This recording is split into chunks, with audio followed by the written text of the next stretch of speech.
இவங்கெல்லாம் சொல்றாங்க எனக்கு வந்து முகத்தை வந்து நல்லபடியா இருக்க வைக்கிறதே வந்து கல்லூரி வாழ்க்கை தான் அப்படின்னு. நமக்கு முகத்தை கொடுக்கறதே குடும்ப வாழ்க்கை தாங்க. அது சொல்லுங்க.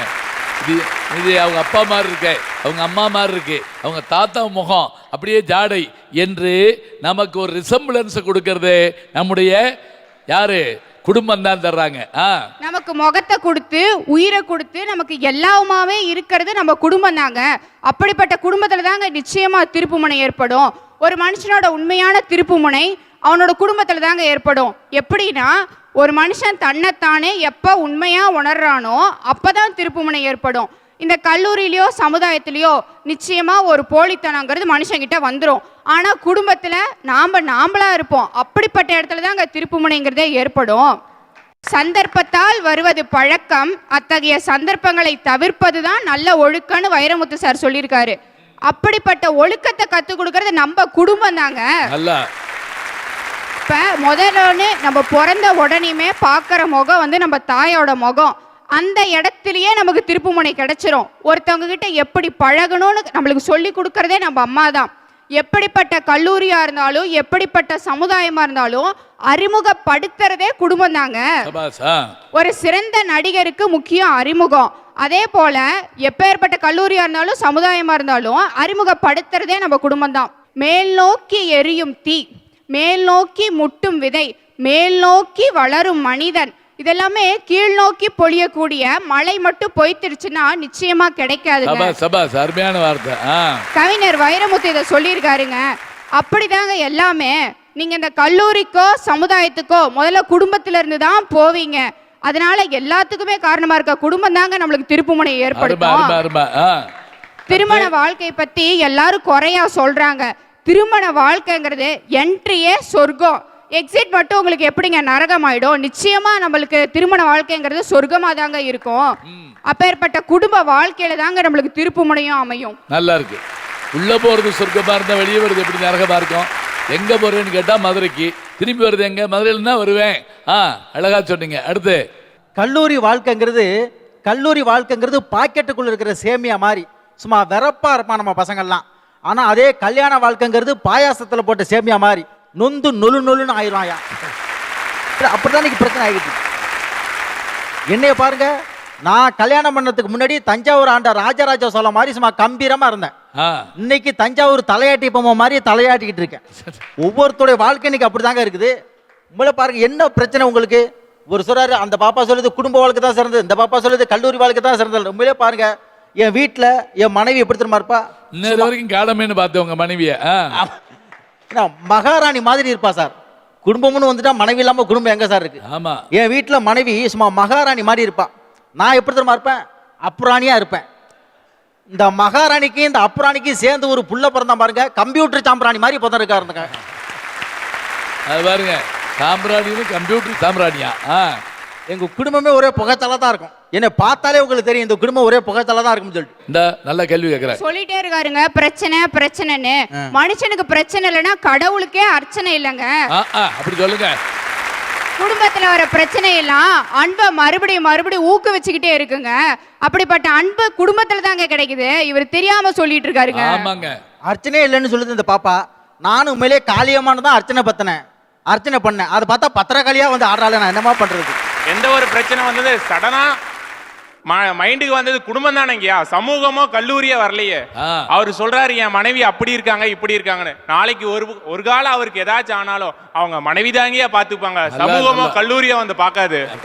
என்ன ஆனால இப்ப வீட்டுக்கு போனா தானே இருக்கு, அதை முதல்ல யோசிக்கணும்ல. இப்ப பேசிட்டு அங்கேயா படுக்க போறாரு. ஒரு தாய்க்கு இன்னைக்கு பெத்த பிள்ளை சோறு போறானாங்க. 10 பிள்ளை பெத்தாலும் சரிதான், 10 பிள்ளைக்கு சோறுட்டி பாலூட்டி தாய் வளர்க்குறாள். ஆனா அந்த 10 பிள்ளை வளர்ந்து ஆளானது பிறகு ஒரு தாய்க்கு சோறு போறானாங்க.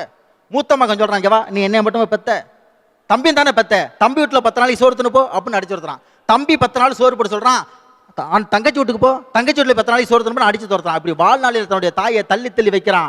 செத்த பிறகு ஒரே ஒரு கொல்லி வைக்கிறான் அப்படின்னு ஒரு பாட்டோட முடிக்கிறோம் சார். தன் வயிறை பட்டினி போட்டு என்னுயிரை வளர்த்தவளே, தன்னந்தனியாயிருந்து என்ன கரை சேர்த்தவளே, நோயால நான் படுத்தா நோன்பிருக்கும் மாத்தா, தீமூண்டு தீர்த்திடுமோ நம் கணக்கு ஆத்தா பெற்றவள தள்ளி வச்ச பாவத்துக்கு பக்கம் வந்து கொள்ளி வைக்க கூடலியே என்னை ஆற்றிடவும் போற்றிடவும் அன்னை போல யாரு என் தாய் என்னும் கோவிலை காக்க மறந்திட்ட தாவி அடிக்கிளியே போற்றி மதித்திட்ட பாவி அடிக்கிளியே என்று சொல்லி குடும்பம் ஒரு பிள்ளையை பெத்து கொடுக்கும், கல்லூரி அவனுக்கு கத்து கொடுக்கும், ஆனால் சமூகம் தான் அவனுக்கு கெத்து கொடுக்கும் என்று சொல்லி என் உரையை முடிக்கிறேன்.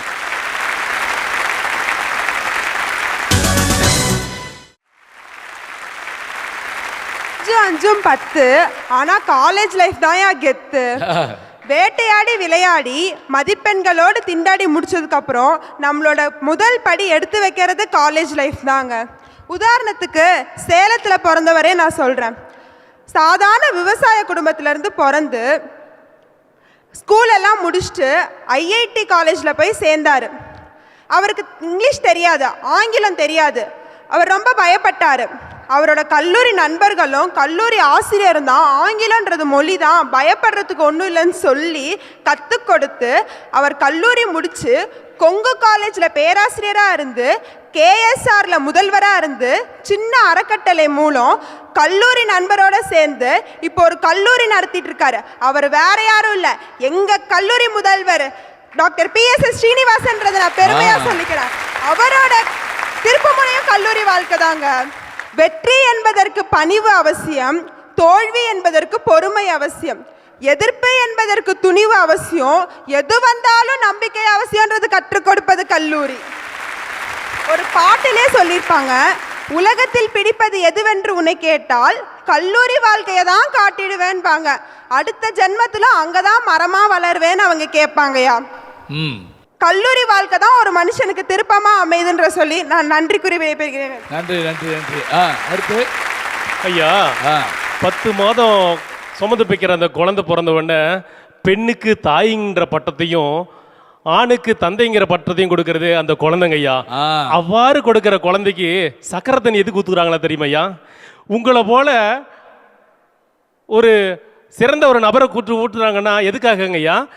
அது இந்த குழந்தை பிறந்த உடனே சங்கில தேனோ அல்லது சக்கரை தண்ணியை வச்சு ஒரு காயின் காசு அல்லது இந்த மாதிரி மோதிரம் அதை எடுத்து அப்படி நாக்கில் தொட்டு வைப்பாங்க. அதுக்கு சேனம் தொட்டு வைத்தல் அப்படின்னு பேர். ஆனால் அப்படி சக்கரை தண்ணி விட்ட உடனே நம்ம நடுவர் போல் அழகாக இருக்கணுங்கிறதுக்காகவா? அப்படிலாம் இல்லைங்கய்யா. உங்களை போல் ஒரு சிறந்த பேச்சாளராக வரணும், உங்களை எப்படி இந்த உலகம் போட்டுருதோ அதேமாரி அந்த குழந்தையும் ஒரு சாதனையாளராக வரணும்னு சொல்லிட்டு அந்த குழந்தையிலேயே ஒரு திருப்பு முனை ஏற்படுத்தி கொடுக்குறது அந்த குடும்பம் தாங்க ஐயா. ஐயா, குடும்பத்தில் திருப்பு முனை ஏற்படுதுன்னு சொல்லிட்டு இருக்கிறவங்கலாம் இப்போ சகோதரி குடும்பத்தோடு நிறுத்தியிருந்தாங்களா, அவங்க எங்கேயா கல்லூரிக்கு வர போகிறாங்க? கல்லூரியில திருப்புமுனை இருக்குன்னு நினைச்சிட்டு நீங்க கல்லூரியிலேயே பேராசிரியர் இருந்ததா? சமூகத்துக்கு எங்கெங்கே கிடைக்கும் திருப்புமுனை, எங்கெங்கே கிடைக்கும் இப்படி ஒரு நிகழ்ச்சி? சமுதாய வாழ்க்கை தான் நிச்சயமா திருப்புமுனையை உங்களால் எங்களுக்கு ஏற்படுதுங்க.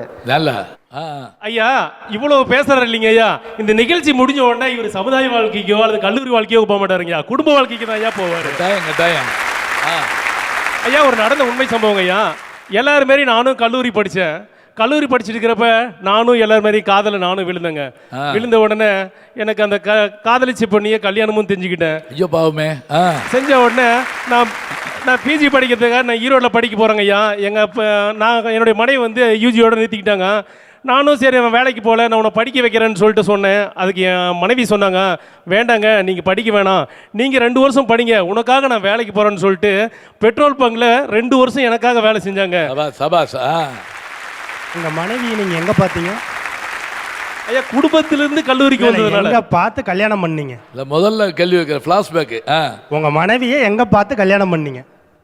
கல்லூரியில தான். அங்கதாங்க திருப்பமே அமைஞ்சிருக்குது. அது முதல் திருப்பமா? 2வது திருப்பம் உங்க மனைவி கல்யாணம் பண்ணிக்கிட்டீங்கல்ல, குடும்பம் நல்லா வாழலால, ஏன் கல்லூரிக்கு அனுப்புனீங்க? ஏன் படிக்க வைக்கணும்னு ஆசைப்பட்டீங்க? அந்த குடும்ப உறுப்பினரா நான் அவங்களை கல்லூரிக்கு அனுப்பிச்சேங்க ஐயா.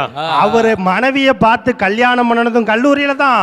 மறுபடி குடும்பத்துக்கு வந்துகிட்டு ஒரு குடும்ப பெண்ணு குடும்பமும் சமூகமும் நல்லா இருக்கணும்னா கல்லூரிக்கு போய் படிச்சாதான் அப்படிங்கறது அவரே ஒத்துக்கிட்டாரு. நல்லா எது எப்படியா இருந்தாலும் 2 பேரும் மாறி மாறி வேலைக்கு போய் படிக்க வேண்டும் என்று யோசித்தார்கள் பார்த்தீங்களா?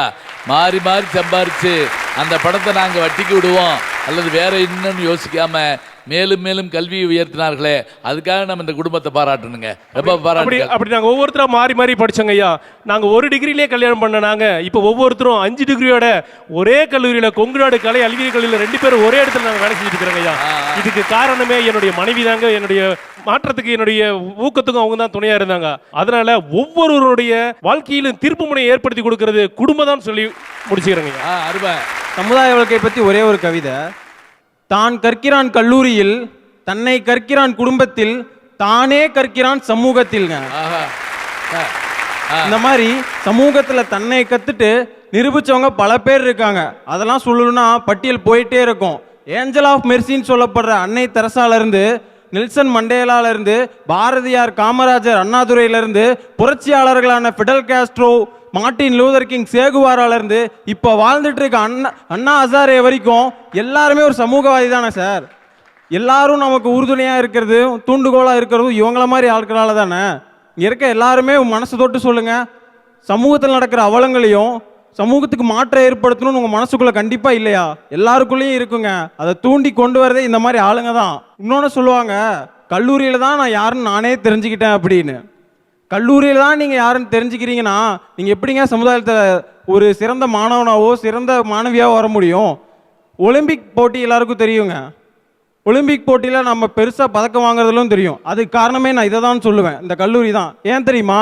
சீனாவில் குழந்தை பிறந்தவொடனே ஒரு ஆராய்ச்சி பண்ணி அந்த டிஎன்ஏவை கண்டுபிடிச்சி 20 வயசில் இந்த குழந்தை எப்படி உயரம் இருக்கும், எப்படி அகலம் இருக்கும், எப்படி வெயிட் இருக்குன்னு கண்டுபிடிச்சி இந்த குழந்தைக்கு எது வரும் வராதுன்னு தெரிஞ்சு சின்ன வயசுலேருந்தே அவளை ட்ரெயின் பண்ணி அவளுக்கு உடல்வாகுக்கு ஏற்ற மாதிரி ஒரு விளையாட்டை அவங்களுக்கு கொடுத்து ட்ரெயின் பண்ணி வரதுனால தான் 100 பதக்கங்களுக்கு மேலே வாங்கிட்டு இருக்கான். நம்ம ஒரு பதக்கம் வாங்குறதுக்கே இங்கே முக்கிட்டு இருக்கோம். அது சரி, நம்ம இதில் போய் ஜோசியம் பார்த்துருவோம், இவர் என்ன வருவார் அப்படின்னு பார்ப்போம், அதுக்கு ஏற்றபடி கொண்டு வந்துடுவோம். அப்புறம் குடும்பம்ன்றோம். பிரச்சனை ஆரம்பிக்கிறதே குடும்பத்தை தாங்க. அதுவும் எங்கே தெரியுமா? கல்யாணத்தில் தான். அடுத்து குடும்ப வாழ்க்கையுள்ள போயிட்டா அவனால் சேனலே மாற்ற முடியாது. எங்கேயா போய் அவன் சமூகத்தை திருத்த போகிறான்? சொல்லுங்க, கல்யாணத்துக்கு முதல்ல எல்லாத்தையும் மாற்றிருங்க, இல்லைன்னா சேனலில் கூட மாற்ற முடியாதான். குடும்பம் தான் அரவணைக்குதுன்னு பேசுகிறீங்களே, திருநங்கைகளை எத்தனை குடும்பங்க அரவணைக்குது? அந்த திருநங்கைகளையும் அரவணைச்சு இன்னைக்கு பல துறைகளையும் சாதிக்க வச்சது சமுதாயம் தாங்க. சென்னை வெள்ளத்தை எடுத்துக்கங்க, எத்தனை குடும்பமாக போய் உதவி செஞ்சாங்க, எத்தனை கல்லூரி மாணவர்களாக போய் உதவி செஞ்சாங்க. யாருனே தெரியாத ஒருத்தர் தெரிஞ்சுக்கிட்டு இந்துவா முஸ்லீமா கிறிஸ்டியனான்னு பார்க்காம தனக்கு கிடைச்ச சோறோ பணமோ பிஸ்கெட்டோ எல்லாத்தையும் கொடுத்து உதவுனது இந்த சமுதாயம் தானே சார். நான் சொல்றது உண்மையா இல்லைங்களா? நிச்சயமா. அப்படி சமுதாயம் தான் உங்களுக்கு எல்லாத்தையுமே கத்துறது நான் இங்க அடிச்சு சொல்லுவோம் சார். குடும்ப வாழ்க்கையும் கல்லூரி வாழ்க்கையும் ஒரு தற்காலிக தீர்வு தான். நீங்க உங்க ஒரு சர்க்கிள்குள்ளே இருந்துக்கிட்டு உங்களுக்குள்ளே ஒரு உதவி செஞ்சு உங்களுக்குள்ளே இது பண்ணீங்கன்னா அது அவங்களுக்கு மட்டும்தாங்க சேரும். அதே வெளியே வந்து இந்த சமுதாயத்துக்காக ஏதாவது பண்ணி பாருங்க, உங்க வாழ்க்கையை சரித்திரமா பேசுவாங்க. அனுபவத்தை பத்தி ஒரே ஒரு கவிதை கண்ணதாசன் சொன்னார், அதோட என் ஒரே முடிச்சுக்கிறேன். பிறப்பின் வருவது யாதனை கேட்டேன், பிறந்து பாருன இறைவன் பணித்தான். படிப்பன சொல்வது யாதனை கேட்டேன், படித்து பாருன இறைவன் பணித்தான். அறிவனப்படுவது யாதனை கேட்டேன், அறிந்து பாருன இறைவன் படித்தான். அன்பெனப்படுவது யாதனை கேட்டேன், அழித்து பாருன இறைவன் பணித்தான். பாசம் என்பது யாதனை கேட்டேன், பகிர்ந்து பாருன இறைவன் பணித்தான். மனையால் சுகமெனில் யாதனை கேட்டேன், மணந்து பாருன இறைவன் பணித்தான். பிள்ளை என்பது யாதனை கேட்டேன், பெற்று பாருன இறைவன் பணித்தான். முதுமை என்பது யாதனை கேட்டேன், முதிர்ந்து பாருன இறைவன் பணித்தான். வறுமை என்பது யாதனை கேட்டேன், வாடி பாருன இறைவன் பணித்தான். இறப்பின் பின் என்னதை கேட்டேன், இறந்து பாருன இறைவன் பணித்தான். அனுபவித்தே தான் அறிவது வாழ்க்கையெனில் ஆண்டவனே நீ ஏன் என கேட்டேன். ஆண்டவன் சற்று அருகே வந்து சொன்னான், அந்த அனுபவமே நான் தான் என்று. இப்படி சாதாரண வாழ்க்கையை சரித்திர வாழ்க்கையை மாற்றக்கூடிய நம்ம சமுதாய வாழ்க்கை தாங்க ஒரு மனுஷனுக்கு திருப்பு முனையா அமைதி. நான் சொல்றேன், நல்லா பாருங்க, இந்த கண்ணதாசனுடைய கவிதை 1000 முறை நாம் படித்திருக்கலாம். ஆனால் அது சொல்லப்படுகிற போதும் நாம் கேட்கிற போதும் நம்ம கேட்கிற இன்பம் இருக்கு பாருங்க. இறைவன் யாருன்னு கேட்டா, நீ இவ்வளவு நேரம் அனுபவம்னு சொன்னியே, அந்த அனுபவம் என்பதே நான் தான் என்று இறைவன் சொன்னான்னா அதை அனுபவித்து பார்த்தால் தாங்க தெரியும். கண்ணிலே அன்பிருந்தால் கல்லிலே தெய்வம் வரும்னு சொன்னான்.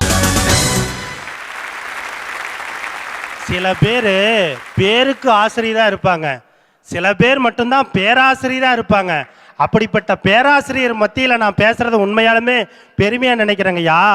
உங்க 40 ஆண்டு வாழ்க்கையில், அது குடும்ப வாழ்க்கையா இருந்தாலும் சரி, சமூக வாழ்க்கையா இருந்தாலும் சரி, இன்னைய வரைக்கும் உங்க பேருக்கு முன்னால வருது அந்த கல்லூரியில இருந்த பேராசிரியருங்கிற பட்டம் தாங்க இன்னைய வரைக்கும் உங்க கூட வருது. ஐயா, நான் ஒரு உதாரணத்தை சொல்றேன். வைரமுத்து பச்சையப்பா கல்லூரியில் படிச்சுட்டு இருக்கும்போது, அவர் MA இலக்கியம் படிக்கும்போது வைகறை மேகங்கள் அப்படிங்கிற ஒரு கவிதை தொகுப்பை வெளியிட்டார். அவர் வெளியிட்ட முதல் கவிதை தொகுப்பு அதே தான். அவர் கல்லூரியில் மாணவனாக இருக்கும்போது அவரோட வைகறை மேகங்கள்ங்கிற கவிதை தொகுப்பு BA இலக்கியம் 1ஆம் ஆண்டு மாணவர்களுக்கு பாடமாக வந்துருச்சு. அந்த கவிஞனை அறிமுகப்படுத்தினது அந்த பச்சையப்பா கல்லூரி தானங்கய்யா. அதுக்கப்புறம் தானே அவர் 6 தேசிய விருதை கையில பிடிச்சாருன்னா அதுக்கு அடித்தளம் அமைச்சது அந்த கல்லூரி தாங்கய்யா. அது மட்டும் இல்லைங்கய்யா, நம்ம இந்தியா சுதந்திரத்துக்கு நிறைய பேர் பாடுபட்டாங்க. அதுல உங்களுக்கு நல்லா தெரியும், பாலகங்காதர திலகர் என்பவரும் பாடுபட்டாரு. சுதந்திரம் அடைஞ்சதுக்கு அப்புறம் திலகர்கிட்ட போய் பத்திரிகையாளர் கேள்வி கேட்குறாங்க, உங்களுக்கு அடுத்த பிரதமர் ஆகிறதுக்கு வாய்ப்பு இருக்குது, நீங்க என்ன சொல்றீங்கன்னு கேட்டதுக்கு, நான் பிரதமர் பதவிக்கு போகல, நான் ஏற்கனவே ஆசிரியராக இருந்தேன், மறுபடியும் நான் ஆசிரியராக போய் சிறந்த 100 பிரதமர்களை உருவாக்குவேன் அப்படின்னு சொன்னார்னா கல்லூரி வாழ்க்கை தாங்கய்யா. நாங்க குடும்பத்தையும் குறை சொல்லல, சமூகத்தையும் குறை சொல்லல. நல்ல மனுஷன் அவர்தான். ஏன்னா அந்த குடும்பமும் சமூகமும் நல்லா இருக்கணும்னா அது கல்லூரி வாழ்க்கையில திருப்ப வந்தாதாங்க நல்லா இருக்கும். ஏன்னா கல்லூரிக்கு அப்புறம் தான் குடும்பம், கல்லூரிக்கு அப்புறம் தான் நமக்கு சமூக வாழ்க்கையும் வருதுங்க ஐயா. நான் உண்மையான சமூகம் இருந்தா பாராட்டுவேங்க, உண்மையான குடும்பம் இருந்தா பாராட்டுவேங்க. கல்லூரி வாழ்க்கை தான் திருப்பத்தை தருங்கிறத ஆணித்தரமா சொல்லிக்கிட்டு வாய்ப்பளித்தவர்களுக்கு நன்றி கூறி விடைபெறுகிறேங்கய்யா. அடுத்து குடும்பம் அப்படின்றது எப்படி தெரியுமாங்க, ஒரு குருவி கூடு மாதிரி. ஏன்னா அங்கதான் ஒரு சின்ன சின்ன விஷயங்களும் ரசிக்கப்படுது, ஒரு சின்ன சின்ன விஷயங்களும் பெருமையா பேசப்படுது. ஓமலூர் பக்கத்துலங்க ஒரு ஏழ்மை குடும்பம். அந்த குடும்பத்தோட ஏழ்மை என்னன்னா, அந்த குடும்பத்துல விளக்கும் அடுப்பும் தவிர மற்ற எல்லாமே எரியுங்க. என்னன்னு கேக்குறீங்களா? அந்த விளக்கும் அடுப்பும் தவிர எல்லாம் எரியுமா? அந்த பசியை தாங்க நான் அப்படி சொன்னேன். அந்த குடும்பம் ரொம்ப ஏழ்மையில இருந்துச்சு. அந்த குடும்பத்துல 3 குழந்தைங்க. முதல் குழந்தை ஒரு மாற்றுத்திறனாளியா பிறந்த உடனே அந்த குடும்பம் வருத்தப்படலைங்க. ஏன்னா காக்கைக்கு தன் குஞ்சு பொன் குஞ்சு இல்லைங்களா, அதனால அவங்க வருத்தப்படல. அப்பதான் அவங்க சொன்னாங்க, அந்த குழந்தைக்கு கால் நடக்க முடியலங்க. அப்பதான் அந்த அம்மாவுக்கு அப்பயே தெரிஞ்சிருக்கு, இவனுக்கு கால் இல்லைன்னா பரவாயில்ல, நாம தன்னம்பிக்கை அப்படின்ற ஒரு விஷயத்தை இவனுக்கு சொல்லி கொடுத்தா கண்டிப்பா இவனும் வாழ்க்கையில முன்னேறுவான் அப்படின்னு சொல்லி, அப்படி தன்னம்பிக்கையோடு அவனையும் படிக்க வச்சாங்க. படிக்க வச்சு அவனும் 10வது பாஸ் பண்ணான். 10வது பாஸ் பண்ணிட்டு அப்பவும் 2 அரியர் வச்சான். ஏன்னா அவனால் முடியல, வரைபடம்லாம் சரியாக வரைய முடியல.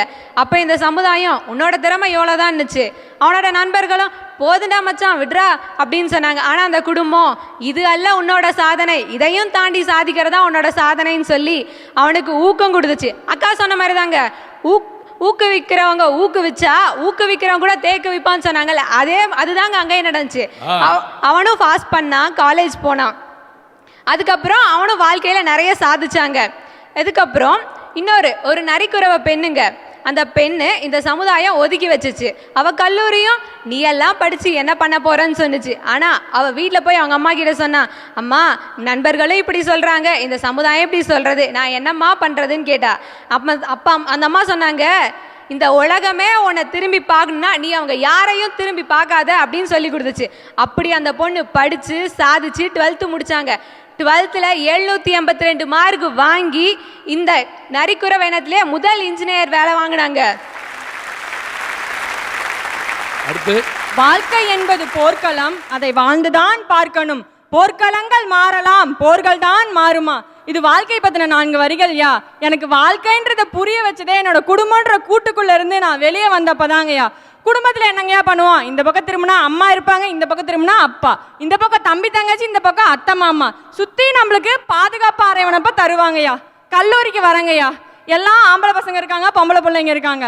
நான் கிராமத்துல இருந்து அந்த பிள்ளைங்கயா. அதனால எனக்கு எப்படின்னா பசங்களை பார்த்தாலே ஐயோ பசங்கயா கிண்டல் பண்ணிடுவானுங்களோ அப்படின்ற பயம் ரொம்பவே இருக்குங்கய்யா. கல்லூரிக்கு வந்துதான் அவங்களும் நம்மளுக்கு ஒரு நண்பர்களா பழகுவாங்க, அவங்க கிட்ட இருந்தும் நம்ம கத்துக்கலாம் அப்படின்ற வாழ்க்கைய வேற கோணத்துல பார்க்க வச்சதே என்னோட கல்லூரி பருவம் தான்யா. இன்னொன்னு சொல்லிக்கிறேங்கய்யா, இந்த சமுதாயம் இப்ப எல்லாத்துக்குமே சீக்கிரமா தீர்வு கண்டுபிடிக்கணுன்ற ஒரு ஆர்வத்தில் இருக்கு. காய்ச்சல் வந்து போச்சுன்னா 1 மணி நேரத்துல சரியா போயிடணும், இதுவே ஏதாவது ஃபிக்ஸ் வந்துச்சுன்னா 1 மாசத்துல சரி பண்ணிடணும் அப்படின்னு பாக்குறாங்க. அந்த மாதிரி சீக்கிரமான கண் ஆபரேஷன் உடனே அன்னைக்கு நைட் படத்துக்கு போயிடணும், அப்படி லேசா அப்படி திறந்து பார்த்துட்டு படம் பார்த்துடணும். அந்த மாதிரி ரொம்ப சீக்கிரமான தீர்வுகளை தான் எதிர்பார்க்கிறாங்க. அந்த மாதிரி தீர்வுகளை ரொம்ப துல்லியமாகவும் கொடுக்கறது நம்ம இளைஞர்கள் கையில தான் இருக்குது. அவங்களுக்கு அந்த தன்னம்பிக்கையும் அந்த இடத்தையும் அமைச்சு கொடுக்கறது கல்லூரி பருவம் தான். ஒரு உதாரணம் சொல்ற கேட்டுக்கோங்களேன். ஒரு கிராமப்புறத்துலேருந்து அந்த பையன் நம்ம சேலம் மாவட்டத்தை சேர்ந்த பையன் தாங்கய்யா. விவசாயத்திற்கு தகுந்த கண்டுபிடிப்புகள் கண்டுபிடிச்சிருக்காரு. நம்ம பொது வாழ்க்கைக்கு தகுந்த கண்டுபிடிப்புகள் நான் சொல்றேன் கேட்டுக்கோங்கய்யா. நம்ம நைட்டு பேட்டரி செல்லு சார்ஜ் போட்டு படுத்து தூங்கிடும் இல்லைங்க, அது சார்ஜ் ஆகிட்டு நைட் முழுக்க சார்ஜ் ஆகிட்டே இருக்கும். அதை வந்துட்டு இந்த டைம் வரைக்கும் தான் சார்ஜ் ஆகணும்னு செட் பண்ணுறதுக்கு பொருள் கண்டுபிடிச்சிருக்காங்கய்யா. விவசாய மக்களுக்கு பயன்படுற மாதிரி முறுக்கு புளியிற இயந்திரம், மக்காச்சோள இயந்திரம், இதை எல்லாத்தையுமே கண்டுபிடிச்ச எங்க கல்லூரியை சேர்ந்த கார்த்திக் ராஜான்ற ஒரு மாணவர் இருக்காருங்க. ஐயா நான் ஒன்று கேட்குறாங்கய்யா. நீ கேட்டுட்டே தான் இருக்கீங்க. பசங்க எப்பங்க அழுவாங்க? பசங்க எப்போ வேணாலும் அழுவாங்க. இப்ப இருக்கிற பசங்க எதுக்குமே தளர மாட்டாங்கயா, ஏன்னா அவங்கள தேர்ந்தெடுத்துக்கு நண்பர்கள் கூட்டம் இருக்குது. எங்க பசங்க அழுதாங்கயா, ஃபேர்வெல் டே பார்ட்டின்னு வைப்பாங்க இல்லையா, அதுல உட்காந்து அழுகுறானுங்கயா. எப்ப பார்த்தாலும் சிரிச்சுட்டு இருந்த பசங்க அப்ப அழுகுறானுங்க. அப்ப நாங்க புரிஞ்சுக்கிட்டயா, நாமளும் அவங்களோட ஒரு குடும்பமா தான் இருந்திருக்கோம், நம்மள பிரியறதுக்கும் அவங்களால முடியல அப்படின்றத எங்களால புரிஞ்சுக்க முடிச்சது அன்னைக்கு தாங்கயா. நண்பர்கள் பத்தி ஒரு பாட்டுங்க, Mustafa Mustafa don't worry Mustafa. So அந்த லைனை பாடினா போதுங்கய்யா, நம்மளுக்கு வர எந்த பிரச்சனையுமே நம்ம நண்பர்கள் கூட்டம் இருந்தா சாதிக்க முடியும். அப்படின்றதுனால கல்லூரி வாழ்க்கை மட்டும்தான் நம்மளுக்கு திருப்பமா அமையன்றதா சொல்லிக்கிறேங்கய்யா. நல்லா நல்லா அருமை.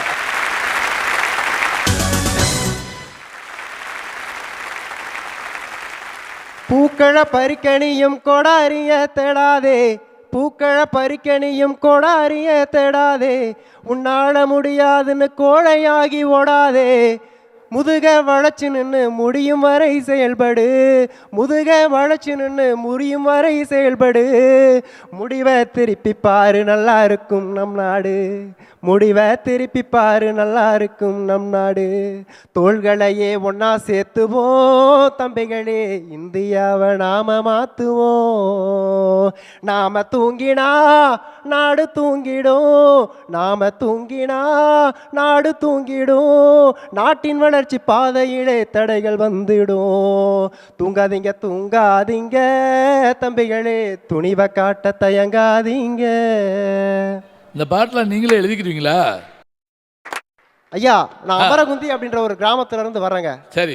அந்த அமரகுந்தியில காந்தி இளைஞர் நற்பணி மன்றம் அப்படின்ட்டு ஒரு அமைப்பு 36 வருஷங்களா செயல்பட்டு இருக்குங்க. சரி சரி சரி. அந்த அமைப்பை சேர்ந்த ஒரு இளைஞன் திரு ஷேக்ஸ்பியர் எழுதிய பாடல் இந்த பாடல். ஓ சந்தோஷம். இது எதுக்காக கேட்டேன்னு தெரியுங்களா? பல கவிதைகள் சொல்லப்படுது, யாருடைய கவிதைன்னு சொல்லாம விட்டுறாங்க. இந்த நூற்றாண்டில் பழச விடுங்க. ஒரே ஒரு சின்ன உதாரணம், மணப்பாறை மாடு கட்டி மாயபுரம் ஏறு ஊட்டி வயக்காட்டை உழுது போடு செல்லக்கண்ணுன்னு ஒரு பாட்டு, மக்களை பெற்ற மகராசி. இந்த பாட்டை கண்ணதாசன் கவிதைகள் புத்தகத்தில் பார்த்தீங்கன்னா இருக்கும். இந்த பாட்டை பட்டுக்கோட்டை கல்யாண சுந்தரம் புத்தகத்தில் பார்த்தீங்கன்னா இருக்கும். உண்மையிலே எழுதுனது 2 பேரும் இல்லை, மருதகாசி பாட்டது. இந்த காலத்தில் ஏன் கவிஞர்களுடைய பேரை சொல்லி கேட்குறோம்னா, இது யாரோட பாட்டுன்னு தெரியணும். நல்லா சொன்னார். அவர் பேர் என்ன? திரு ஷேக்ஸ்பியர் ஐயா. ஷேக்ஸ்பியர் பேரே நல்லா இருக்கு பாருங்க. ஐயா குடும்ப வாழ்க்கையில் இருக்கவங்களும் கல்லூரி வாழ்க்கையில் இருக்கவங்களும் விடிய விடிய தூங்காம முன்னோடிகள் பட்டியலாம் எடுத்து அவங்க அம்மா அப்பா யாரு, அவங்க எந்த காலேஜில் படித்தாங்கன்னு சொல்லிட்டு கலெக்ட் பண்ணிட்டு வந்திருக்காங்க ஐயா. ஆனால் இந்த சமுதாயத்தை பற்றி நான் தயாராகிட்டு வரல பேசுறதுக்கு, அந்த சமுதாயம் தான் என்னை தயார் பண்ணி அனுப்பியிருக்கேன். அருமையான வார்த்தையா. நான் தயார் பண்ணிட்டு வரல, என்னைய தயார் பண்ணி அமைந்தது சமுதாயம். ஐயா ஒரு மருத்துவனா இருந்தேன், ஆனா அந்த காந்தி இளைஞர் நற்பணி மன்றம் அப்படின்ற அமைப்பு எனக்கு ஒரு பொறுப்பை, தலைமை பொறுப்பை கொடுத்துச்சுங்க ஐயா. நான் செயல்பட்டேன். இன்னைக்கு சிறந்த இளைஞனா பரிந்துரை செய்யப்பட்டிருக்கையா. இதுதான் என் வாழ்க்கையில் ஏற்பட்ட திருப்புமுனை. கல்லூரி வாழ்க்கையை பற்றி இவங்கெல்லாம் சொன்னாங்க. உண்மையிலேயே எல்லாருடைய கல்லூரி வாழ்க்கையும் எல்லா கல்லூரிகள் வாழ்க்கையும் அப்படி இருக்கா? பெரியார் ஒரு அருமையாக ஒரு விஷயத்த சொன்னாருங்க ஐயா. மாணவர்கள் செக்கு மாடுகளாக இல்லாமல் பந்தய குதிரைகளாக மாற வேண்டும் சொல்லி சொன்னாருங்கய்யா. ஆனால் தப்பாக புரிஞ்சுக்கிட்டாங்க. பந்தயம்னா ரேஸ் கட்டுறது இல்லைங்க, இலக்க நோக்கி பாயணுமே ஒழிய இலக்கங்களை நோக்கி பாயக்கூடாதுங்க. ஆனா இன்னைக்கு எல்லாமே இலக்கங்களை நோக்கி தாங்க பாஞ்சுக்கிட்டு இருக்காங்க. ஐயா ஒரு நிமிஷம், இப்போ நீங்க காந்தியில நற்பணி பண்ற தலைவரா இருந்தீங்கல்ல, இதுக்கு முன்ன எங்க தலைவரா இருந்திருக்கிறீங்க? வேற அமைப்புல தலைவரா இருந்தீங்களா? உண்மை சொல்லுங்க. இல்ல சொல்லுங்க, பயந்துக்காதீங்க, உண்மை சொல்லுங்க. இதுக்கு முன்னாடி கல்லூரிகள்ல நான் இருந்தேங்க. கல்லூரியில என்ன பதவியில இருந்தீங்க? அங்க இருக்கக்கூடிய சேர்மன்ஷிப்ல நான் இருந்தேங்க. கல்லூரியில மாணவர்களோட தலைவன் அங்க இருந்திருக்கிறாருங்க. அந்த திருப்புமுனையால தான் இப்ப காந்தியில நற்பணி பண்ற தலைமை பண்பே வந்துச்சு. மருத்துவர்னு சொல்றாரு, அந்த பட்டத்தை எப்பங்க உங்களுக்கு கொடுத்தாங்க? கல்லூரி படிப்பை முடிச்சதுக்கு அப்புறம் தானே கொடுத்தாங்க. அவருடைய வாழ்க்கையிலையும் திருப்புமுனை கல்லூரி தான் அவரே ஒத்துக்கிட்டாருங்க. தங்கதுரை அவர்களே, ஒரு குடும்பத்துல ஒரு பிள்ளைய பெத்து அழகா வளர்த்தி அவங்கள கல்லூரிக்கு அனுப்பி படிக்க வைக்கிறது எதுக்கு தெரியுமா? சமுதாயத்துல வாழ்க்கையில திருப்புமுனை ஏற்படணும்னு தான். ஐயா ஒரே ஒரு இறுதியா ஒரு விஷயத்தை சொல்லி முடிச்சுக்கிறேன். பாட்டு கூட பாடிவிடுங்க. சுழன்றும் ஏற்பின்னதுலகம் முத்தையா வள்ளுவன் சொன்ன சொல்லு, உணர்ந்து மூழவே தட முத்தையா உணர்ந்து நீ பாருமையா, அகிம்சா வழியினிலே ஐயா நம்மால் வாதாரம் காத்திட்டாரு, ஆயுதமேந்தி கூட அவரோட கனவை நிறைவேற்றுவோம். ஆயுதம் என்று சொன்னா முத்தையா கோடாரி கத்தி இல்ல, மண்வெட்டி கொண்டு நாம மக்களோட பஞ்சத்தை தீத்திடுவோம். ஐயா ஒரு மருத்துவனா இருந்த என்ன, மருத்துவன் அப்படின்ற நோயை போக்குறவன் மட்டும் மருத்துவம் இல்லையா, அந்த நோய்க்கான அடிப்படை என்னன்னு பார்க்குறவனும் ஒரு மருத்துவம் தான். அதனால அடிப்படை காரணமே இந்த உணவு பழக்கங்களும் வாழ்க்கை முறையும் அப்படின்றத சொல்லி அதுக்கான இயற்கை வேளாண்மை செய்யணுன்றத சொன்னது நம்மாழ்வார் அவர்கள். இன்னைக்கு நான் இயற்கை வேளாண்மை பண்ணிக்கிட்டு இருக்கேன்யா, எனக்கு தேவையான உணவுகளை நானே தயாரிச்சுக்கிறேன். இதுதான் என் வாழ்க்கையில் ஏற்பட்ட திருப்பு முனைங்க. இதை விட வேற என்னங்க வேணும்? நல்லது, நன்றி. அடுத்து ஐயா ஒன்று சொல்கிறேன் கேட்டுக்கோங்க, 2 மனசோடு இருக்காதீங்க. 3வது மனசு 4வது மனசு பேச்சை கேட்டு 5 6ன்னு செலவு பண்ணதோட அந்த 7 மொழியே எவ்வளோ பரவாயில்ல. 8 வரைக்கும் படிச்சிருக்குன்னு சொல்கிறீங்க, 9ஓட 10 படித்து 11 அரியரை கிளியர் பண்ணிட்டு போயிட்டே இருங்க. ஐயா நான் சொன்னது ஏதோ புரிஞ்சுங்களா? சத்தியமா புரியல ஐயா. இந்த மாதிரி புரியாமல் வாழ்க்கைனா என்னன்னே தெரியாமல் இருளில் மூழ்கிட்டு இருக்கிறவங்களுக்கு அந்த ஒளிமயமான அந்த தீபத்தை ஏற்றி வைக்கிறதே நம்ம கல்லூரி வாழ்க்கை தான் சொல்லி என்னோட உரையை நான் துவங்குறேங்க ஐயா. இது புரியுது. குடும்பம், சமூகம், கல்லூரி. குடும்பம் சமூகத்தை பற்றி சொல்லித்தரோம், சமூகம் வாழ்க்கையை பற்றி சொல்லித்தரோம். ஆனால் கல்லூரி அந்த வாழ்க்கையை எப்படி வாழலாம்னு சொல்லித்தருங்க ஐயா. ஐயா நம்ம எல்லாருக்குமே தெரியும், இதே மாதிரி கல்லூரி மாணவனாக இருந்து சக மாணவர்களின் தூண்டுதலின் பேரில் காமெடி ப்ரோக்ராமில் தன் வாழ்க்கையை நுழைச்சி அன்பு பெரியோர்களே, அழகு பெண்களே, பேரழகான ஆண்களே, எல்லாருக்கும் வணக்கம் ஐயா. இந்த மாதிரி சாலமன் பாப்பையா வாய்ஸ்லேருந்து சல்மான் கான் வாய்ஸ் வரைக்கும் எடுத்து சினிமா துறைகளில் போய் இன்னைக்கு இவ்வளோ பெரிய ஹீரோவாக இருக்கிற நம்ம அண்ணன் சிவகார்த்திகேயன் தான் அதுக்கு ஒரு சிறந்த உதாரணம். ஐயா 3 வாழ்க்கையை பற்றி சொல்லியிருந்தாங்க, ஒவ்வொரு வாழ்க்கையே வரலாங்க ஐயா. ஃபஸ்ட்டு குடும்ப வாழ்க்கை. குடும்ப வாழ்க்கை நம்மளுக்கு என்ன தெரியுமா சொல்லி தருது? துணி துவைப்பது எப்படி, வத்த குழம்பு வைப்பது எப்படி. ஆம்பளைகளுக்கு பாருங்க, ஆம்பளைகளுக்கு சொல்லி தருதான். டிவியில் சீரியலை பார்த்து அழுவது எப்படி. இப்படி இருந்தா எப்படி? சரிங்கய்யா, சமூக வாழ்க்கைக்குள்ள வருவோம். இந்த ஊருக்குள்ள 4 பேர் 4 விதமா பேசுவாங்கன்னு கேள்விப்பட்டிருக்கீங்களா? அந்த 4 பேருமே அந்த சமூக வாழ்க்கைக்குள்ள தான் இருக்காங்க. சமூக வாழ்க்கையில இன்னொரு தீர்க்க முடியாத கொடிய பிரச்சனை ஒன்று இருக்குயா, அதுதான் ஜாதி பிரச்சனை. நீங்க கேட்கலாம், கல்லூரியில் சேரனாவே ஜாதி சான்றிதழ் தானே கேட்குறாங்கன்ட்டு. ஐயா ஒன்று எல்லாரும் நல்லா புரிஞ்சுக்கணும், கல்லூரி தான் ஜாதி சான்றிதழை கேட்குது, கல்லூரி மாணவர்கள் என்னைக்குமே அதை கேட்கல. சபாஸ் ஐயா. சமூக வாழ்க்கையிலையும் சரி குடும்ப வாழ்க்கையிலையும் சரி எல்லாருக்கும் ஒவ்வொரு பேர் இருக்கும். அண்ணன், அண்ணி, நாத்தனார், மாமியார், ஓரகத்தி, சக்காலத்தி, கொழுந்தியா, முறமாமா, முறப்பொண்ணு, தலைச்சம்புள்ள, இளையம்புள்ள, சகல, சம்மந்தி, இப்படி நிறைய பேர் இருக்குங்கய்யா. எல்லாத்தையுமே மனப்பாடம் பண்ணி வச்சிருக்கலையா? ஆனா கல்லூரி மாணவர்கள் எல்லாருக்கும் ஒரே ஒரு பேர் தான் ஐயா, மச்சான். இது ஒரே ஒரு வார்த்தையிலே உங்களுக்கு தெரிய வேணாம் ஐயா. கல்லூரியில ஜாதி பிரச்சனைன்னு ஒண்ணு இல்லவே இல்லைங்க ஐயா. ஐயா பொதுவா நான் கல்லூரியில் எப்படியாப்பட்ட மாணவன் தெரியுமாங்க ஐயா? ஆசிரியர் பாடம் நடத்தினே இருப்பாங்க, நானும் கவனிக்க மாட்டேன், பக்கம் இருக்கிறவனையும் கவனிக்க விட மாட்டேன், அந்த ஆசிரியரையும் பாடம் எடுக்க விட மாட்டேன். கடுப்பான அந்த ஆசிரியர் என்ன பண்ணுவாங்க, என்னை கண்டபடி திட்டி விட்டுருவாங்க. அவங்க திட்டினதுல அந்த ஒரு வார்த்தை தான் என்னை ரொம்ப யோசிக்க வச்சுது. அது என்ன வார்த்தைனா, உன்னெல்லாம் வாய் இல்லைன்னா நாய் கூட மதிக்காரா ஆ. அப்படின்னு அவர் சொன்ன வார்த்தை தாங்க ஐயா. நானும் வீட்டில் போய் யோசிச்சு பார்த்தேன், நமக்கு கொஞ்சம் பேச்சு வரும் போல இருக்கு. ஆசிரியரே சொல்லிட்டாங்க, இதை வச்சு ஏதாவது பண்ண முடியுமா அப்படின்னு. ஐயா அதோட விளைவு தான் நான் இங்கே நிற்கிறேன். ஆ அவங்களோட அந்த அவங்க திட்டின அந்த திட்டு தான் இன்னைக்கு எனக்கு கை தட்டா மாதிரி இருக்கு. ஐயா முதல்ல எல்லாரும் ஒன்று புரிஞ்சுக்கணுங்க ஐயா. கொக்கி போட்டு தான் சிக்க வச்சிட்டா சொக்கி தவிக்கிறேன் பேபி. 6th சென்ஸ்ல ஸ்டிக்கர் ஒட்டி நீ கட்டி போடுற லேடி. இந்த மாதிரி காதல் பாட்டு உருவாக்குனதும் கல்லூரி மாணவர்களுக்காக தான். தடை அதை உடை புது சரித்திரம் படை நாளை நமது வழி அதை ஒளி புது வழி பிறந்திடும் என்பது உறுதி. இந்த மாதிரி மோட்டிவேஷன் சாங் பாடினதும் எங்க கல்லூரி மாணவர்களுக்காக தான். வாழ்க்கைனா ஒண்ணுமே இல்லைங்கய்யா, பிறப்பு இறப்பு நடுவில் கொஞ்சம் கேப்பு, அந்த கேப்ல நமக்கு தேவை சிரிப்பு, அந்த சிரிப்பை தரது நம்ம கல்லூரி படிப்பு என்று சொல்லி கல்லூரி வாழ்க்கை தான் திருப்பமாகவும் திருப்தியாகவும் அமைகிறது என்று சொல்லி எனக்கு பேச வாய்ப்பளித்த அனைத்து நல்ல உள்ளங்களுக்கும் எனது நன்றியை சொல்லி விடைபெறுகிறேன். நன்றி, வணக்கம். அதெல்லாம் நல்லா ஒரு முதல்ல பேச ஆரம்பிக்கிறதுக்கு முதல்ல கொஞ்ச நேரம் நான் அவங்களெல்லாம் போய் சந்தித்தேன். இவர் எப்படி பேச போகிறாரு, இவர் எப்படி தேர்ந்தெடுத்தாங்க, என்ன வகையில் இவர் வரப்போகிறாருன்னு நான் கவலைப்பட்டேங்க. ஆனால் என்னையவே வியக்க வச்ச அளவுக்கு பேசிட்டீங்க. ரொம்ப அற்புதமாக இருந்தது.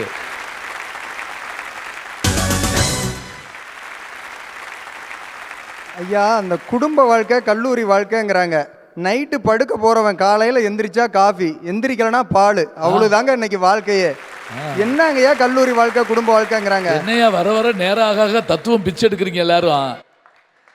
ஐயா மாமியா 3வது மாடியில இருந்து உருண்டு உழுவுறா, மருமக பார்த்துக்கிட்டு கோவிந்தா கோவிந்தாங்கிறா. என்ன இதுதான் குடும்ப வாழ்க்கையா? அதானே அந்த அம்மா அங்க பிரச்சனை பண்ணுதான் அப்படியே. ஏன் அதை காட்டில் அந்த புருஷன் சொல்லியிருக்கான், ஏன் நீ தூக்கக்கூடாதான்னு இருக்கான், கனமான பொருளை தூக்கக்கூடாதுன்னு டாக்டர் சொல்லியிருக்காரு அப்படிங்கிற அந்த அம்மா. அப்படி சமுதாய வாழ்க்கை தாங்க திருப்பத்தை கொடுக்கும். பார்த்தீங்கன்னா 1927 காந்தியடிகள் நம்ம தமிழ்நாட்டுக்கு வராருங்க. அப்போ ஜீவாவோட ஆசிரமத்துக்கு போகிறாரு. அங்கே ஜீவா என்ன பண்ணுறாருன்னா தான் நூற்று வச்சிருந்த நூலை 10,000 கஜ நூலை காந்தியடிகள் கிட்ட கொடுக்குறாரு. அப்போ காந்தியடிகள் பார்த்து ஜீவாவை கேட்குறாரு, உங்களுக்கு எவ்வளோ சொத்து இருக்குதுன்னு. எனக்கு இந்தியா தான் சொத்துங்கிறாரு. அதுக்கு காந்தி தாத்தா சொல்கிறாரு, நீங்கள் தான் இந்தியாவோட சொத்துன்னு சொல்கிறாருங்க. அது உங்களுக்கு எவ்வளோ சொத்து இருக்குன்னு கேட்ட உடனே அவர் வேற ஒன்றும் சொல்ல, அந்த பைக்குள்ளேருந்து பாரத மாதா படத்தை எடுத்து காமிச்சு இதுதான் என் சொத்துன்னாராம். காந்தி போய் அவரை அப்படி பிடிச்சிக்கிட்டு, ஜீவா நீங்கள் தான் இந்தியாவோட சொத்து அப்படின்னாராம். அப்படிப்பட்ட மாபெரும் தலைவர் தாங்க பாடினாரு. காலுக்கு செருப்பும் இல்லை, கால் வயிற்று கூழும் இல்லை, பாழுக்கு உழைத்தோமடா என் தோழனே, பசையற்று போனோமடான்னு சொன்னார. அந்த வரிகளை பார்த்துட்டு சமுதாயத்தில் திருப்பமுனை வரலன்னு சொல்றாங்களே, எப்படி இதெல்லாம் ஏற்றுக்க முடியும்? அதை படிச்சிருக்க மாட்டாங்க. அதே மாதிரி பார்த்தீங்கன்னா பட்டினத்தார் அன்னைக்கே சொல்லிட்டு போனாரு, காதற்ற ஊசியும் வாராது கான் கடை வழிக்கேன்னு. அந்த காதறிந்த பட்டினத்தார் சொல்லலை, பட்டினத்தார் வளர்த்த மகன் மருதவாணன் ஒரு துணுக்கில் எழுதி வச்சுட்டு போயிட்டார். அவர் வளர்த்த பிள்ளை அது வியாபாரத்துக்கு அனுப்பினார். அந்த பிள்ளை போய் பூரா எருவாட்டியாக எருமுட்டையாக கொண்டு வந்துட்டான். கோவத்தில் பிள்ளையை சத்தம் போட்டார். சத்தம் போட்ட உடனே அந்த பிள்ளை ஓடி போயிட்டான். ஓடி போன உடனே அவன் ஒரு துணுக்கு எழுதி வச்சுட்டு போயிருந்தான்.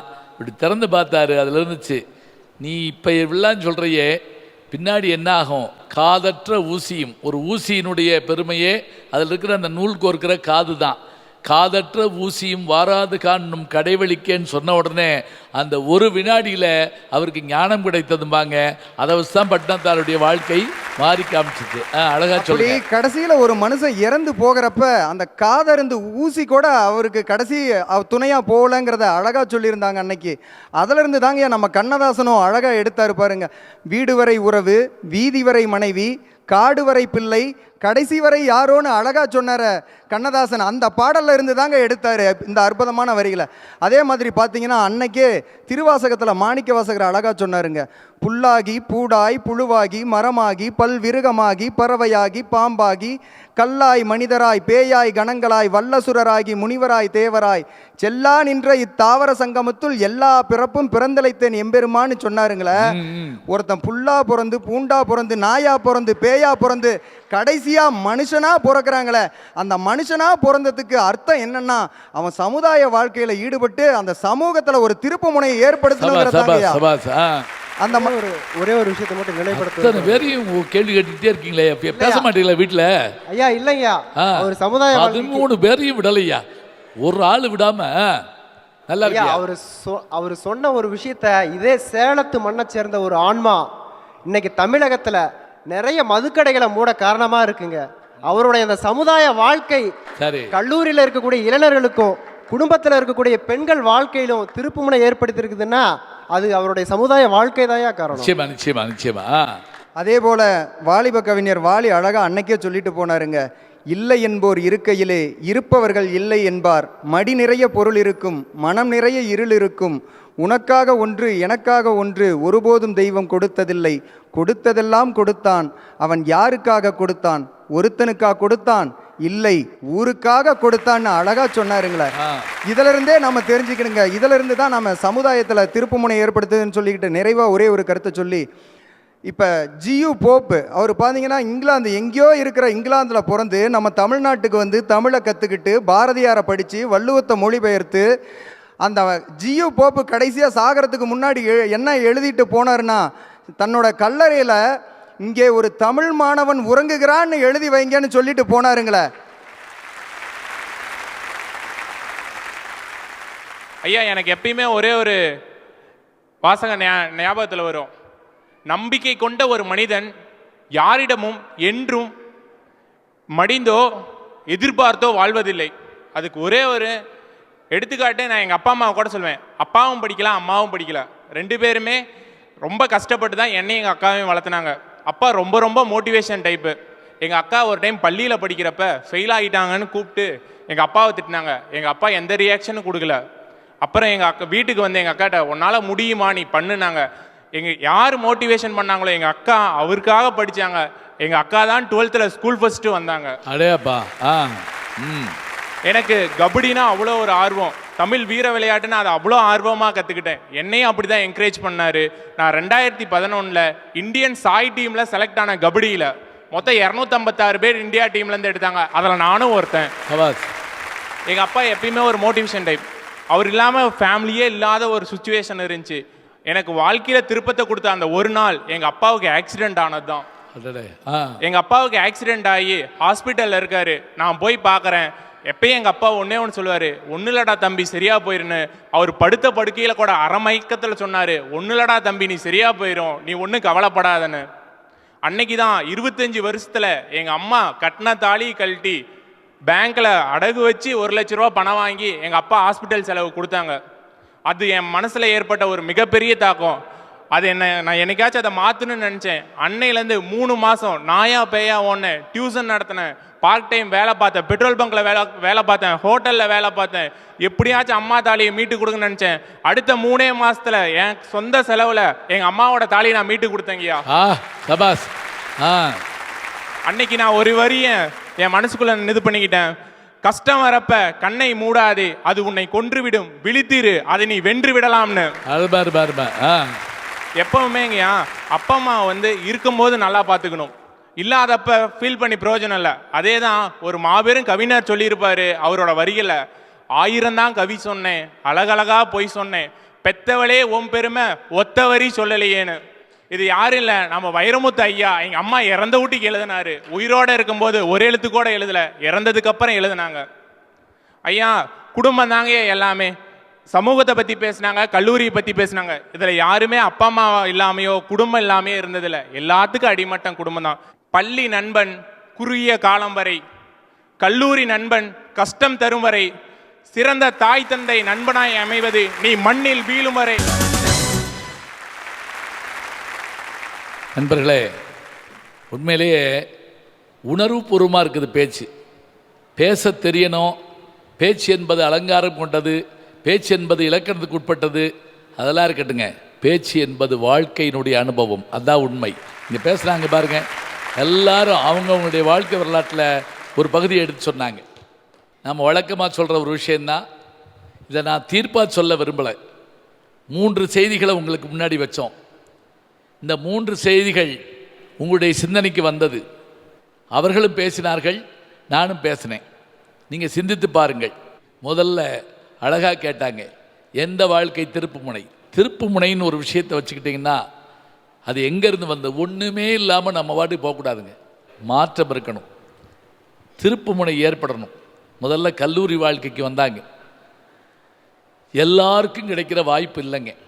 கல்லூரி என்பது எல்லாருக்கும் கிடைக்கிற வாய்ப்பு இல்லை. ஏன்னா உயர்கல்வி ஞாபகம் வச்சுக்கோங்க. நான் அடிக்கடி என்னுடைய மாணவர்கள்ட்ட சொல்லுவேன், எவ்வளவு முடியுமோ அவ்வளோ உயர்கல்வி கற்கணும். சம்பளத்துக்காக இல்லை, ப்ரமோஷனுக்காக இல்லை. கற்கத்தான் நம்முடைய அறியாமை என்பது நீங்கி செல்லும். அதுதான் உண்மை. தொட்டனை தூறும் மணற்கேணி மாந்தற்கு கற்றனை தூறும் அறிவு. எனக்கு தெரிஞ்சு நான் படித்த தியாகராசர் கல்லூரி தான் எனக்கு பேச கற்றுக் கொடுத்தது, எனக்கு வாழ கற்றுக் கொடுத்தது. இன்னைக்கு வரைக்கும் நான் ரொம்ப உயரமான இடத்துக்கு போயிட்டு நின்று பார்க்குறப்ப எப்படி பார்ப்பேன் தெரியுமா? ஒரு குழந்தை திடீர்னு பயங்கர உயரத்தில் இருக்குன்னு சொல்லி சிரிச்சிட்டு பார்த்தா அம்மா இடுப்பில் தான் உட்கார்ந்துருக்குமா. நான் நினைப்பதெல்லாம், நான் உயர்கிற போதெல்லாம் என்னை உயர்த்தியது தாய்மடியாகி என்னுடைய கல்லூரின்னு நான் நம்புகிறேன். அங்கேயே வேலை கிடைச்சது, அது வேற விஷயம். அங்கே நான் மாணவர்கள் உருவாக்குறேன். 10-20 வருஷத்துக்கு முதல்ல வெளிநாட்டுக்கு வியாபாரிகள் போவாங்க, மற்றவர்கள் போவாங்க. ஆனால் இன்னைக்கு படிச்சுக்கிட்டு இருக்கப்ப என்ன பண்ணுறாங்க, 3வது வருஷம் நீ கனடாவில் படிக்கலாம், 6வது வருஷத்துக்குள்ள ஆஸ்திரேலியாவுக்கு வேலைக்கு போகலான்னு சொன்னால் யாதும் ஊரே யாவரும் கேளிர்னு ஒரு புலவன் கனவு கண்டானே, அது கல்லூரியால் கிடைக்குது. கலங்கரை விளக்கம்னு ஒன்று நீங்கள் பார்த்துருப்பீங்க. அது நின்ன இடத்துலையே தான் அங்கே நிற்கும். ஆனால் அந்த வெளிச்சம் சுற்றி வருது பார்த்தீங்களா? அந்த சுற்றி வர்ற வெளிச்சத்தில் ஆயிரக்கணக்கான கப்பல்களுக்கு பாறையில் மோதி விடாமல் பாதை காட்டுகிறது என்று சொன்னால் கல்லூரிகள் அத்தனையும் கலங்கரை விளக்கங்கள் தான். அடுத்து குடும்பத்துக்கு வந்தாங்க. குடும்பத்தை தாண்டி எதுவும் இல்லைங்க. ஏன்னா எல்லாருக்குமே தெரியும், ஒரு குழந்தையை பெறுவதற்கு இருக்கிற தவமும், பெற்ற பிறகு அந்த குழந்தைய அந்த தாயும் தந்தையும் வளர்க்குற முறை இருக்கு பாருங்க. எத்தனை நாள் அந்த தாய் தூங்காமல் இருப்பாங்கிறத நம்ம வீட்டில் நாம் சின்ன பிள்ளையாக இருந்தால் தெரியாதுங்க. அந்த அம்மா நம்ம வீட்டில் நம்முடைய சகோதரியோ மற்றவர்களோ குழந்தை பெற்றாங்கன்னா அந்த தூங்காத இரவுகளை பார்ப்போம். இப்படித்தானே நம்முடைய அம்மா வளர்த்துருப்பா, நம்முடைய அப்பா வளர்த்துருப்பார். ஒவ்வொரு முறையும் தோத்துட்டு வர்றப்பெல்லாம் நம்மளை பாதுகாக்கிறது அந்த குடும்பம் தானே. சில்வர்ஸ்டர் ஸ்டோலன் என்கின்ற அந்த நடிகர் தான். ரேம்போ அப்படின்னு ஒரு படம் நீங்கள் பார்த்துருப்பீங்க. அது தமிழ்ல எல்லாம் மொழிபெயர்க்கப்பட்டு வந்தது. எத்தனையோ படம் நீங்கள் பார்த்துருப்பீங்க. ராக்கி 1, 2, 3, 4 அப்படின்னு படம் பார்த்துருப்பீங்க. அவர் பிறக்கிற போது அவருடைய வாழ்க்கை வரலாறு சொல்கிறாரு, என் குடும்பமாகிய என் தாய் எனக்கு அன்றைக்கு கைகால்களை நீவி விடாமல் இருந்தால், எனக்கு பேச்சு பயிற்சி கொடுக்காமல் இருந்தால், என்னை விட்டு விட்டு போயிருந்தால் அனாதையாக பிச்சை எடுத்து நான் செத்து போயிருப்பேன். இன்றைக்கு உலகத்தையே புரட்டி போடுகிற அளவுக்கு வல்லமையுள்ளவனாக நான் மாறி இருக்கிறேன் என்றால் என் தாய் காரணம். சங்க காலத்தில் சொல்லலை, புராண காலத்தில் சொல்லலை, இந்த நூற்றாண்டில் ஹாலிவுட்டை ஜெயிச்ச ஒரு இளைஞனை வச்சு சொல்கிறோம்னா தாயும் தந்தையும் மற்றவர்களும் இப்படி இருந்தாங்க. 3 தடவை திருப்பி அனுப்பினாங்க. உன் பிள்ளை கூமுட்டை, அறிவில்லை, அனுப்பிவிடு. அந்த பிள்ளையை கூப்பிட்டு வச்சு வீட்டில் பாடம் சொல்லி கொடுத்து அந்த பிள்ளை என்ன செஞ்சு தெரியுமா? பின்னாடி விஞ்ஞானியாக மாறி உலகத்தை புரட்டி போட்ட ஒரு பெரிய ரிலேட்டிவிட்டி தியரியை கண்டுபிடிச்ச ஐன்ஸ்டீன் தாங்க அந்த குழந்தை, விஞ்ஞானிகளின் விஞ்ஞானி. குடும்பத்தினுடைய பெருமையை பாருங்க. தாயும் தந்தையும் சகோதரனும் மற்றவர்களும் எல்லாருமாக சேர்ந்து வளர்க்குறாங்க. ஒரு பிள்ளையை படிக்க வைக்கிறதுக்கு அத்தனை பாடுபடுறாங்க. ஒருமைக்கன் தான் கற்ற கல்வி ஒருவருக்கு எளிமையும் ஏமாப்படைத்து. ஒரு வீட்டில் ஒருத்தன் படிச்சுட்டா போதும், அந்த குடும்பத்தை பூரா படிக்க வைப்பாங்க. ஏன்? இந்த சேலம் மாநகரத்தில் பிறந்த நம்முடைய மிகச்சிறந்த எழுத்தாளர், மிகச்சிறந்த பேச்சாளர், பேச்சாளர்களின் பேச்சாளர் நான் குறிப்பிடக்கூடிய இறையன்பு ஐஏஎஸ் அவர்களை பற்றி நீங்கள் கேள்விப்பட்டிருப்பீங்க. அவர் கலெக்டராக இப்போ நம்ம பார்க்குறோம், மிகப்பெரிய இடத்துல இருக்கிறார். தான் கலெக்டர் ஆன உடனே தன்னுடைய சகோதரரை என்ன செஞ்சார்னா, அந்த ஐஏஎஸ் தேர்வுக்காக தயார் பண்ணி அவரையும் கலெக்டராக மாற்றினார். ஒரு விளக்கு 1000 விளக்குகளை ஏற்றி வைக்கும் என்று சொன்னால், ஒரு குடும்பத்தில் ஒருத்தர் நல்லா வந்துட்டா அந்த குடும்பத்தில் இருக்கக்கூடிய அத்தனை பேரையும் படிக்க வைக்க முடியும். ஆக குடும்பத்தை பொறுத்த மட்டும் திருப்புமுனை எங்கேருந்து வருது? அம்மாட்டிருந்து, அப்பாட்டிருந்து, அண்ணன்ட்டிருந்து, தம்பிட்டிருந்து. இன்னும் அழகாக சொன்னால் இரும்பு மனிதர் சர்தார் வல்லபாய் பட்டேல், நீங்கள் கேள்விப்பட்டிருப்பீங்க. அந்த சர்தார் வல்லபாய் பட்டேல் வெளிநாடு சென்று படிப்பதற்கான வாய்ப்பு கிடைச்சதுங்க. அப்போ அவன் சகோதரன் சொன்னால், நான் போகிறேனே, நீ இந்த வாய்ப்பை எனக்கு கூட சொன்ன உடனே தன் சகோதரனுக்காக விட்டு கொடுத்துட்டு அவன் குடும்பத்தையும் சேர்த்து அவர் பார்த்துக்கிட்டாருங்க. அதோடு மட்டுமல்ல, கடுமையாக உழைப்பாளி. அவர் ஏன் இரும்பு மனுஷன் சொல்கிறாங்க தெரியுங்களா? ஒரு முறை கோர்ட்டில் வாதாடிக்கிட்டு இருக்கார். ஒரு கொலை இதுக்கான அவனுடைய கட்சிக்காரருக்காக வாதாடுறார். நிரபராதி பாவம் அவன். அவனுக்கு தூக்கு தண்டனை விதிச்சிட்டாங்க. போராடிக்கிட்டு இருக்காரு, வாதாடிக்கிட்டு இருக்காரு. அப்போ திடீர்னு ஒருத்தர் ஒரு சீட்டை அவர்கிட்ட கொடுக்குறார். காலையில் 11 மணி வாங்கி பார்க்குறார், பைக்கில் வச்சுக்கிறார். கோர்ட்டு தொடர்ந்து நடக்குது. வாதாடுறார், வாதாடிக்கிட்டு இருக்கார், பேசுகிறாரு, எல்லாம் முடியுது. ஒரு 4 மணியை போல் நீதிபதியை பார்த்து ஒரு கேள்வி கேட்டாராம். கணம் நீதிபதி அவர்களே, ஒரே ஒரு விஷயம், என்னுடைய பணி முடிஞ்சது, நான் வீட்டுக்கு புறப்படலாமா? ஏன் என்கிட்ட கேட்குறீங்க? ஏதாவது முக்கியமான விஷயமா? ஒன்றும் இல்லை, என் மனைவி இறந்து விட்டதாக காலையிலே எனக்கு இந்த செய்தி வந்தது. அதிர்ச்சி ஆயிட்டார் நீதிபதி. ஏன் உடனே போக வேண்டாமா? உங்கள் மனைவி இல்லையா? நீங்கள் போயிருக்க வேண்டாமா? அவர் சொன்னார், போயிருக்க வேணும் தான், என் உயிர் தான் அவள். என் மனைவியின் உயிர் எனக்கு எப்படி முக்கியமோ என் கட்சிக்காரருடைய உயிர் அந்த குடும்பத்துக்கு முக்கியம் இல்லையா? ஆக நான் போக வேண்டாமா? போகலாமா? அவர் தாங்க இரும்பு மனுஷர். அப்படிப்பட்ட மனிதர்கள். அது மட்டும் இல்லை, இந்தியாவை ஒருங்கிணைக்க வேண்டும் என்று அவன் கேட்டான். சுதந்திரம் கொடுத்த 10 வருஷத்துக்குள்ள இந்த நாடு திரும்ப பிரிஞ்சு போகும்னா, பிரியாமல் காத்தது யார் தெரியுமா? சர்தார் வல்லபாய் பட்டேல். அதான் அந்த பேர் அவருக்கு. அந்த குடும்பத்தில் அந்த நிகழ்வுகள் எல்லாம் நிகழ்ந்தன. இதை பார்க்குறோம். குடும்பம் திருப்பு முனையாக அமையும். ஒருத்தன் கரடி வச்சுக்கிட்டு விற்கிறான். கரடி முடியை பிடிச்சி கொடுத்துக்கிட்டு இருக்கான். எல்லாரும் வாங்கிட்டு இருக்காங்க. இப்போ ராஜாராம் மோகன் ராயுடைய நண்பர் என்ன பண்ணார்?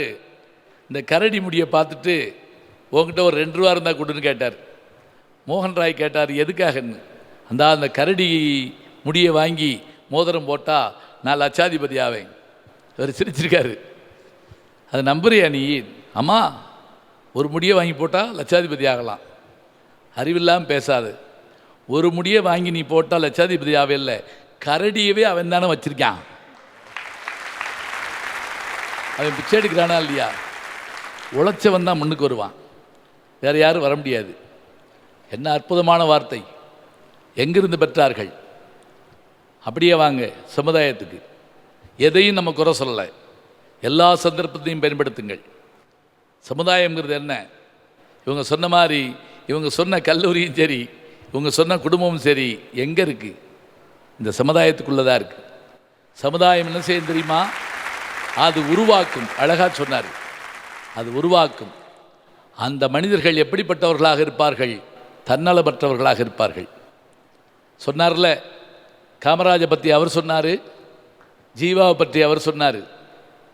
ஒரு முறை பெருந்தலைவர் காமராஜர் அவர்கள் முதலமைச்சராக இருந்தப்போ ஒரு பள்ளிக்கூடத்தை திறக்கணும், யாரை வச்சு திறக்கலாம் அப்படின்ட்டு நேராக போய் ஜீவா வீட்டுக்கு வண்டியை விட்டுனார். அவர் ஒரு குடிசையில் இருக்கார், இறங்கி நடந்து போனார். வெளியே பூட்டியிருக்கு. உள்பக்கம் போய் பார்த்தா அவர் இருக்கார். என்ன பண்ணிகிட்டு இருக்காரு? ஒரு துண்டை கட்டிக்கிட்டு வேட்டியை காய போட்டுக்கிட்டு இருக்காரு. ஒரு வேட்டி காய போட்டுக்கிட்டு இருக்காரு. காமராஜ் கூப்பிட்டார், வா போய் ஒரு பள்ளிக்கூடம் திறந்துட்டு வருவோம். வர முடியாது. ஏயா, இந்த வேட்டி காயாமல் இருக்குது, ஒரு வேட்டி தான் வச்சுருக்கேன், ஈர வேட்டியை கட்டிட்டு வர முடியாது, வேறு வேட்டி வாங்கி தர்றேன், கட்ட மாட்டேன், இது கிளியாமல் இன்னொரு வேட்டி கட்ட மாட்டேன். இவர் என்ன பண்ணார்? சரி சேர் எடுத்து போடு. சேர் இல்லை, ஒரு குடத்தை கவுத்தி அதில் உட்காந்துக்கிட்டார். முதலமைச்சர், ஞாபகம் வச்சுக்கோங்க, உட்காந்துக்கிட்டார். வேட்டி காஞ்ச பிறகு அவரை கூட்டிகிட்டு போய் அந்த பள்ளிக்கூடத்தை திறக்க வச்சாருன்னு சொன்னால், அப்படிப்பட்டவர்கள் திறக்கிற பள்ளிக்கூடம் தானங்க எப்போதும் சிறப்பாக இருக்கும். யோசிச்சு பாருங்க, அவரை தேர்ந்தெடுத்தவரும் அவரை கொண்டு சென்றவரும் எப்படிப்பட்டவராக இருக்கிறார்கள். ஒரு சமுதாயத்தில் ஒரு சரியான மனுஷன் வந்துட்டான்னா அவன் என்ன செய்வான்? சரித்திரத்தை புரட்டி போடுவான். ஷேக் வாரா கேள்விப்பட்டிருக்கிறீங்க. அவர் யார் தெரியுமா? அடிப்படையில் அவர் ஒரு கார்டியாலஜிஸ்ட், மருத்துவர், இதய நோய் மருத்துவர். மெடிக்கல் காலேஜில் படிச்சுட்டு மருத்துவராக இருந்து கோடி கோடியாக சம்பாதிக்க வேண்டியவர் பைக் எடுத்துகிட்டு போகிறார். அவர் பைக்கில் போன அந்த தென் அமெரிக்க நாட்டுகளுடைய வரலாறு புத்தகமாக வந்திருக்கு, சினிமாவாக வந்திருக்குது. அப்போ அவர் ஒரு காட்சியை பார்த்தார். சொன்னாங்கல்ல, சித்தார்த்தன் யாருன்னு கேட்டாங்கல்ல. சித்தார்த்தன் புத்தனாக மாற காரணம் என்ன? முதுமை, பிணி, சாவு. இவர் அதே மூணையும் பார்க்குறார். எங்கே பார்த்தாலும் செத்துக்கிட்டு இருக்காங்க. கருப்பின மக்களும் ஏழை மக்களும் ஏன் சாகுறாங்க? ஒரு மாத்திரை இருந்தால் கையில் இருக்க பிள்ளையை காப்பாற்றிருக்கலாம், மாத்திரை வாங்க காசு இல்லை. பசியில் சாகுறாங்க, நோயில் சாகுறாங்க. அப்போ ஷேக்வாரா நினச்சாராம், மருத்துவத்தால் உடற்பிணியை போக்குவது பெரிதில்லை, சமுதாய மாற்றத்தால் மட்டுமே வறுமையை போக்க வேண்டும், அறியாமையை போக்க வேண்டும். அதனால தானங்க அவர் யாருன்னே தெரியாமல் பல பேர் பனியனில் அவரை போட்டுட்டு தர்றான். வாழ்கனி எம்மான், இந்த வையத்து நாட்டிலெல்லாம் தாழ்வுற்று வறுமை மின்று விடுதலை தவறி கேட்டு பால்பட்ட நின்றதாம் ஒரு பாரத தேசம் தன்னை வாழ்விக்க வந்த காந்தி மகாத்மா நீ வாழ்க. பாடணும்னா எப்படி பாடணும்? ஏன் தெரியுமா? தென்னாப்பிரிக்காவுக்கு படிக்க, தென்னாப்பிரிக்காவுக்கு வேலைக்கு போன அந்த வழக்கறிஞராகிய மோகன்தாஸ் கரம்சந்த் காந்தி முதல் வகுப்பு பயணத்தில் போனபோது 2 வெள்ளைக்காரர் என்ன பண்ணா, டிக்கெட் இருக்குன்னு சொன்ன போது கூட நீ கருப்பு ஆள் எங்களோட உட்காரக்கூடாதுன்னு பிடிச்சி வெளியே தள்ளிவிட்டாங்க. வெளியே வந்து விழுந்த காந்தி நினைச்சாரு, ரயில் பெட்டியை விட்டு தானடா என்னைய வெளியே தள்ளினா, இந்தியா விட்டு உங்களை வெளியே தள்ளுவேண்டா என்று நினைத்து காட்டினார். 30 கோடி பேருடைய தலையெழுத்தை மாற்றினார். இவர்களால் தான் சமுதாயம் முன்னுக்கு வருகிறது. அதனால் திருப்பு முனைகள் எங்கும் இருக்கும். கல்லூரியில், வீட்டில், சமுதாயத்தில் அந்த திருப்பு முனைக்காக நாம் தயாராக இருக்க வேண்டும். ஒருத்தர் வீட்டு கதவை 2 தடவை சத்தம் கடிச்சு தட்டுறதுக்கு யாருன்னு கேட்டான். நான் தான் சந்தர்ப்பம் அப்படின்னு வெளியிலேருந்து சத்தம் வந்தது. இவன் சொன்னா இருக்க முடியாதுன்னா. ஏன்னு வெளியிலேருந்து சத்தம் கேட்டது? ஒருவனுடைய வீட்டு கதவை சந்தர்ப்பம் 2 முறை தட்டாது, ஆகவே நீ சந்தர்ப்பம் இல்லைன்னா. ஆக சந்தர்ப்பம் வருகிற போது அதை பயன்படுத்தி கொள்ளுங்கள். 3 விஷயத்தை கேட்டோம். எந்த வாழ்க்கை திருப்பு முனையாக அமைகிறது? கல்லூரி வாழ்க்கையா, குடும்ப வாழ்க்கையா, சமுதாய வாழ்க்கையா? சிந்தித்து பாருங்கள், செயல்படுங்கள். யாவரும் கேளிர். இந்த நிகழ்ச்சி இதோடு முற்றுப்பெறுகிறது. மீண்டும் சந்திப்போம். நன்றி, வணக்கம்.